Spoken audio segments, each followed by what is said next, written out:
അമ്മേശ്വരണം ദേവീശ്വരണം. ഞാനിന്ന് കൊടുങ്ങല്ലൂർ കാവിലാണുള്ളത്. അപ്പോൾ കൊടുങ്ങല്ലൂർ കാവിലെ വളരെ പ്രധാനപ്പെട്ട ഒരു ദിവസമാണ് ഇന്ന്. അതായത് മീനഭരണി മഹോത്സവത്തോടനുബന്ധിച്ചുള്ള ആദ്യത്തെ ചടങ്ങ് ഇന്നാണ് നടക്കുന്നത്. അതായത് കുംഭഭരണി നാളിൽ. അതായത് നമ്മളുടെ മലയൻ തട്ടാൻ എന്ന് പറയുന്ന ആ കുടുംബത്തിൽ പെട്ടവർ ആദ്യം തന്നെ കോഴിക്കല്ലിൽ പട്ടും താലിയും സമർപ്പിച്ചതിന് ശേഷം ഉള്ള ഫസ്റ്റ് ചടങ്ങ് എന്ന് പറയുന്നത് കൂറ കെട്ടുക അല്ലെങ്കിൽ കൊടികയറ്റം എന്നാണ്. സാധാരണ ക്ഷേത്രങ്ങളിലൊക്കെ കൊടികയറ്റം എന്ന് പറയുന്നത്. കൊടുങ്ങല്ലൂർ കാവിൽ നമ്മളുടെ കൊടിമരം ഇല്ല. ഇവിടെ ഉള്ള ആൽത്തറകളിൽ അല്ലെങ്കിൽ ആലുകളിൽ കൊടികൾ കെട്ടുക അല്ലെങ്കിൽ കൂറ കെട്ടുക, അങ്ങനെ പല ദേശക്കാർ പല പേരുകളിൽ അത് പറയുന്നുണ്ട്. അത് 3 കുടുംബക്കാർക്ക് അവകാശപ്പെട്ടതാണ് ആ കൊടികൾ കെട്ടുക എന്നുള്ളത്. അപ്പോൾ ആ കുടുംബത്തിൽപ്പെട്ട രാജപ്പൻ ചേട്ടനുമായിട്ട് തന്നെ നമുക്ക് കൂടുതൽ കാര്യങ്ങൾ ചോദിച്ചറിയാം. എന്താണ് യഥാർത്ഥത്തിൽ ഒരു കൂറ കെട്ടുക? കൂറ കെട്ടെന്ന് പറഞ്ഞാല് നമ്മള് ഇപ്പൊ കൊടുങ്ങല്ലൂർ ക്ഷേത്രം ഈ ഉണ്ടായെന്ന മുതൽ നമ്മ തമ്പുരാന്റെ അവകാശികളാണ്. ഈ അവകാശികൾ എന്ന് പറഞ്ഞു കഴിഞ്ഞാല് നമ്മ അന്ന് ആദ്യം ഒരു 24 കുടുംബങ്ങൾ ഉണ്ടായിരുന്നു. 24 കുടുംബങ്ങൾ എന്ന് പറഞ്ഞാൽ ഇപ്പൊക്കെ ഈ അവകാശികൾ എന്ന് പറഞ്ഞാൽ ഓരോരുത്തരോ കുടുംബത്തില് ഈ ആമ്പിള്ളേർ കാരണന്മാര് മരണപ്പെട്ടാരത്തെ അവകാശികളില്ല. ഇപ്പൊ ആകെ 14 വീട്ടുകാരാണ് ഉള്ളത്. ഈ 14 വീട്ടുകാരിൽ 3 തറവാടാണുള്ളത്. 3 തറവാട്, ഒന്ന് ചൂനെഴുത്ത് കണ്ടത്തിലും തൈപ്പറമ്പ് എടപ്പള്ളി ഹൗസ്, ഇല്ല 3 തറവാട്ടുകാരാണ്.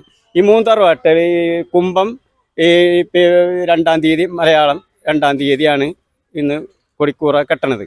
ഈ കെട്ടി ആദ്യം ഈ കിഴക്കേ നടയിലുള്ള ചെറിയ ആൽത്തറയിൽ, ഈ വടക്കേ നടയിലാണ് ആദ്യം കുടക്കൂറ 2 കെട്ടുന്നത്. അത് കഴിഞ്ഞിട്ട് കിഴക്കേ നടയിൽ വേണാടൻ കൊടി കെട്ടണത് ഈ ഏപ്രിൽ 4-ാം തീയതിയാണ്.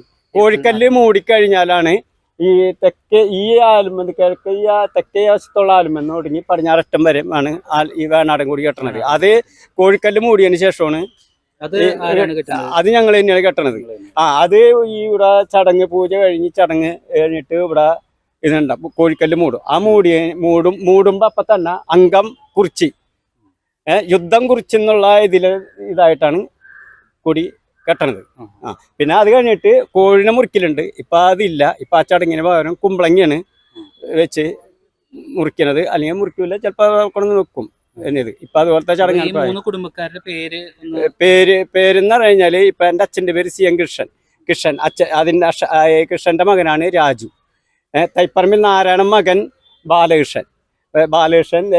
കാരണന്മാരൊക്കെ മരണപ്പെട്ടുപോയി. ബാലകൃഷ്ണനായി നിൽക്കുന്നത്. അതായത് ഈ എടപ്പള്ളി രാമചന്ദ്രൻ മകൻ, അതും കാരണന്മാരും മരണപ്പെട്ടുപോയി. അതിനങ്ങനെ പ്രതീക്ഷ അവിടെ നിൽക്കുന്നത്. ഈ 3 കുടുംബക്കാരിൽ പെട്ടവരും പിന്നെ അതിന് കുടുംബമുണ്ട്. എടപ്പള്ളി ചൂനെഴുത്ത് കണ്ടത്തിലും ഈ തൈപ്പറമ്പിലും. 3 തറവാട് ഇനുണ്ട്. ഈ ഇതുണ്ട്. അപ്പൊ മരണപ്പെട്ട ആലിങ്ങപ്പറമ്പില് അവരും ഒരു അവകാശികളാണ്. ഇപ്പൊ അതിനകത്ത് ആലിങ്ങപ്പറമ്പിൽ വരാൻ പറ്റിയ ആൾക്കാരില്ല. അവര് കാരണന്മാര് പോയി, പിന്നെ പിള്ളേരുകളൊക്കെ ആയിട്ട് അങ്ങനെ മരണപ്പെട്ടു പോയി.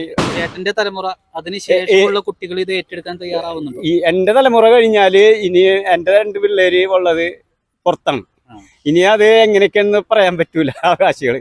പിന്നെ തലമുറ ഇനിയൊക്കെ പിള്ളേരുകളൊക്കെ വളരെ കുറവാണ്. ഇനി എങ്ങനെ ഇരിക്കുമെന്ന്. കഴിഞ്ഞ വർഷം സ്കൂളിൽ പഠിക്കുന്ന കുട്ടികൾ അത് ഉണ്ടായിരുന്നു. ഇപ്പൊ 1 പേരുള്ളൂ. ഇപ്പൊ പരീക്ഷയും 10ാം ക്ലാസ് പരീക്ഷയും ഇതൊക്കെയല്ല. അപ്പൊ പിള്ളേരുകളോടൊന്ന് പഠിപ്പിക്കുകയാണ്. ഇപ്പൊ മെയിനായിട്ട് നമുക്ക് പണി വരുന്നത് ഈ സംക്രാന്തി പടിയെത്തല്. ഇവിടെ അമ്പലത്തിൽ സംക്രാന്തി പടിയെത്തല്. അത് കഴിഞ്ഞാലാണ് താലപ്പൊലി. ആ പുല്ല് കാര്യങ്ങൾ അമ്പല കോമ്പൗണ്ടിലുള്ള കംപ്ലീറ്റ് പുല്ല് കാര്യങ്ങൾ ഇത് ചെത്തി മിനുക്കാണ് പണി. ഇപ്പൊ 2ാമത്തെ പണി എന്നാണ് താലപ്പൊലിയാണ്. ഈ താലപ്പൊലിക്ക് ഫസ്റ്റ് ഇവിടെ എന്ത് ചടങ്ങും വരണുണ്ടെങ്കിൽ അടമുക്ക് മൂപ്പന്മാര് വരണം. ഫസ്റ്റ് അമ്പലത്തിലെ ഈ കർക്കിടകത്തിലെ സംക്രാന്തി പടി ചെത്തിയിട്ട് വേണം ഇവർക്ക് മറ്റുള്ള ചടങ്ങുകൾ അമ്പലത്തിൽ നടത്താൻ. ഇടമുക്ക് മൂപ്പന്മാരെന്നാണ് പറയപ്പെടുന്നത് പണ്ട് മുതലേ. നേരത്തെ പറഞ്ഞത് അതായത് അമ്പലം എന്നുണ്ടായി അന്ന് തുടങ്ങി ഇടമുക്ക് മൂപ്പന്മാരെന്നാണ് പറഞ്ഞു വരുന്നത്. ഈ അമ്പലം എന്നുണ്ടായി അന്ന് തുടങ്ങി ഞങ്ങളിവിടെ കുടുംബി സമുദായം. ഇടമുക്ക് മൂപ്പന്മാര് കുടുംബി സമുദായത്തിൽപ്പെട്ടവരാണ്. അപ്പൊ അത് ഇപ്പൊ കർക്കിടകത്തില് ഇപ്പൊ ഇവിടെ പൂജയും മറ്റേതൊക്കെ ഉണ്ട്. അത് ഞങ്ങള് ഈ പുല്ല് എത്തിയതിനു ശേഷമാണ് പിന്നെ ഇത് വരുന്നത്. പിന്നെ താലപ്പൊലിക്ക് ഈ സംക്രാന്തി വെടി 1001 കതിന. ഈ കതിന വെച്ചതിന് ശേഷമാണ് മറ്റുള്ള ചടങ്ങ് ഇവിടെ ആരംഭിക്കുന്നത്. ഇവിടെ എന്ത് ചടങ്ങ് നടത്തണേ 4 ദിവസത്തെ താലപ്പൊലി തുടങ്ങുന്നതിന് മുമ്പ് മകരം 1-ാം തീയതി തലേ ദിവസം സംക്രാന്തിക്ക് വൈകിട്ട് 1001 കതിന. ആ യോക്കാര വകയാണത്.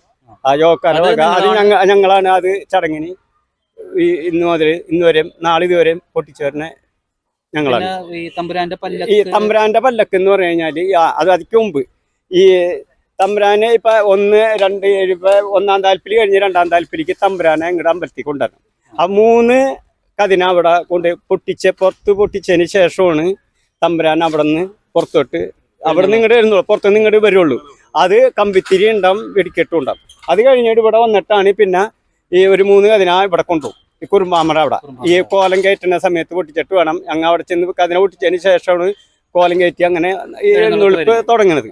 അപ്പൊ അതങ്ങനെ താല്പര്യ ചടങ്ങ് അങ്ങനെ. പിന്നെ താല്പര്യക്ക് ഇവിടെ ഈ കൊടിക്കൂറ ഈ ഇന്നത്തെ ദിവസം ഈ 2-ാം തീയതി ഇങ്ങനെ കൊടിക്കൂറ കെട്ടി. ഇത് കഴിഞ്ഞ് ഫെബ്രുവരി 4-ാം തീയതിയാണ് കോഴിക്കല്ല് മൂടുന്നത്.